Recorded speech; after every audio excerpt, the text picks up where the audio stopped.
Assalamualaikum warahmatullahi wabarakatuh. Salam jumpa lagi dengan saya Samsur Ramli dalam channel pengadaan Samsur Ramli. Satu episode lagi akan saya bikin. Kemarin saya sudah bahas tentang hierarki metode pemilihan. Gitu. Kemudian hari ini ini merupakan kelanjutan mudah-mudahan ya. Saya ingin membuka cakrawala pemikiran kita semua. Bagaimana apa yang saya pahami dari membaca regulasi yang sudah ada. Memang ini tidak terpublikasi secara luas dan memang mestinya kita akan baca di naskah akademis kenapa seperti ini dan seterusnya. Tapi saya mencoba menyampaikan hasil pemahaman saya terhadap pembacaan saya terhadap regulasi. Mudah-mudahan ini bisa membantu ya. Jadi kemarin saya sudah sebutkan bahwa metode pemilihan kita ada 5, e-purchasing, pengadaan langsung, penunjukan langsung, tender cepat, tender. Kemudian ini hierarki. Sifatnya hierarki abdoliyah, mengutamakan. Jadi utamakan dulu purchasing, kalau tidak bisa baru pilih pengadaan langsung. Kalau tidak bisa juga baru penunjukan langsung. Kalau tidak bisa penunjukan langsung baru kita tender cepat. Kalau tidak bisa yang 4 ini maka kita lakukan tender. Nah, dari penjelasan ini apa yang bisa kita tangkap? Mari kita lihat satu poin utama dari metode pemilihan ini. E-purchasing ini tidak hanya kita mengundang. Kalau e-purchasing kita langsung datang seperti penjelasan saya di bagian yang lain, kita langsung datang ke toko, kita datang ke etalase penyedia, kita lihat barang, kemudian penyedia jual barang apa saja, baik yang sesuai atau tidak sesuai. Kemudian kita beli barang itu. Artinya apa? Kita yang mendatangi penyedia di etalasenya, kemudian kita beli. Nah, kalau kita mendatangi toko penyedia secara langsung tanpa melihat toko-toko yang lain, berarti kita sudah kenal betul dengan penyedia ini. Kalau dalam bahasa saya, e-purchasing itu sama seperti undangan juga. Kita bahkan yang datangin penyedia. Kalau kita datangin orang untuk beli barang, mestinya kita punya referensi dulu tentang orang itu atau tempat itu menyediakan barang jasa yang kita butuhkan. Bukan kita langsung datang kemudian lihat-lihat dan seterusnya. Itu e-purchasing. Prinsipnya mengundang. Bahkan kita datang kepada penyedia yang kita kenal. Jadi prinsipnya mengundang. Gitu. Dan kita kenal dengan penyedia itu menjual produk kita. Yang kedua, pengadaan langsung. Pengadaan langsung sifatnya undangan, bukan pengumuman. Penunjukan langsung sifatnya undangan, bukan pengumuman. Kemudian tender cepat juga mengundang. Karena kita susun kriteria dulu, baru setelah itu nanti penyedia yang sesuai kriteria terundang. Dari 4 metode pemilihan ini, sifatnya adalah mengundang. Dan tentu ketika kita mengundang, pasti kita mengundang yang dikenal. Maka bisa kita simpulkan bahwa regulasi sekarang itu mengutamakan kita membeli barang jasa, mengadakan barang jasa kepada penyedia yang kita kenal. Bahkan penyedia yang kita kenal baik. Kita kenal baik dari sisi apa? Tentu dari sisi yang positif. Bukan kenal baik karena kita saudara, bukan kenal baik karena kita pernah hutang budi, bukan kenal baik. Tapi karena sesuatu yang akuntabel yang kita sebut dengan kinerja.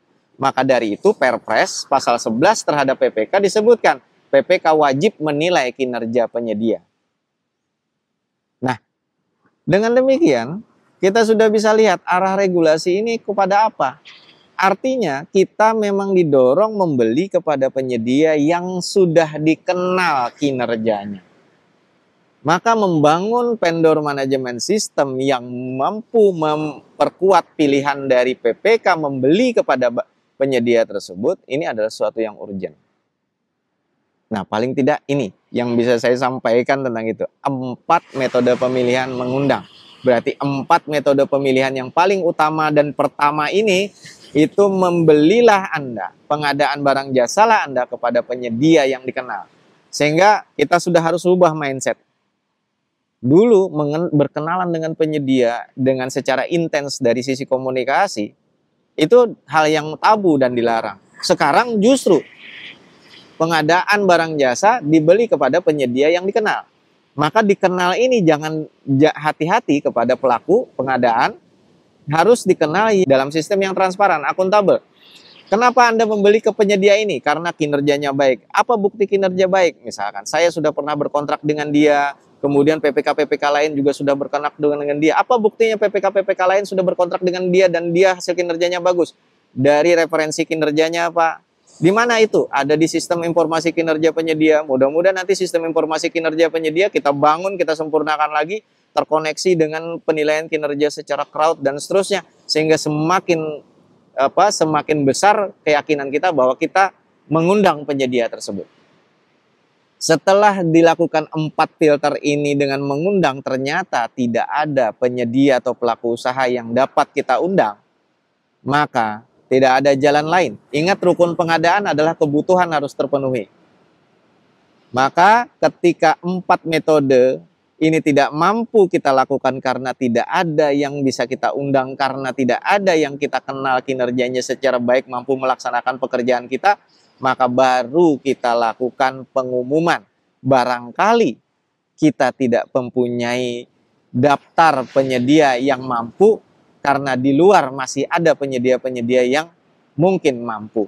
Maka kita lakukan pengumuman. Pengumuman inilah kata kunci awal dari tender. Maka dari itu tender sifatnya pengumuman. Artinya mengundang yang kita kenal ataupun mengundang yang belum kita kenal. Ini mekanisme kompetisi terbuka melalui tender sebagai pilihan terakhir yang sudah tadi saya sampaikan di vlog sebelumnya. Perlem 12 tahun 2021 menyebutkan setelah metode pemilihan yang lain tidak dapat dilakukan, silahkan lakukan tender. Mudah-mudahan dengan berbagi cakrawala berpikir seperti ini, kita mulai bergeser pada bagaimana caranya memahami regulasi. Even Anda tidak sepakat misalkan dengan regulasi ini, saya hanya menyampaikan pemahaman saya terhadap apa yang diinginkan regulasi. Mudah-mudahan arah regulasi ini adalah arah yang baik dan kita istiqomai sama-sama, kita doakan sama-sama, dan kita ikhtiari bersama untuk terus memperbaiki proses pengadaan dengan tentu kita tetap harus percaya bahwa ini akan mengarah kepada hal yang lebih baik.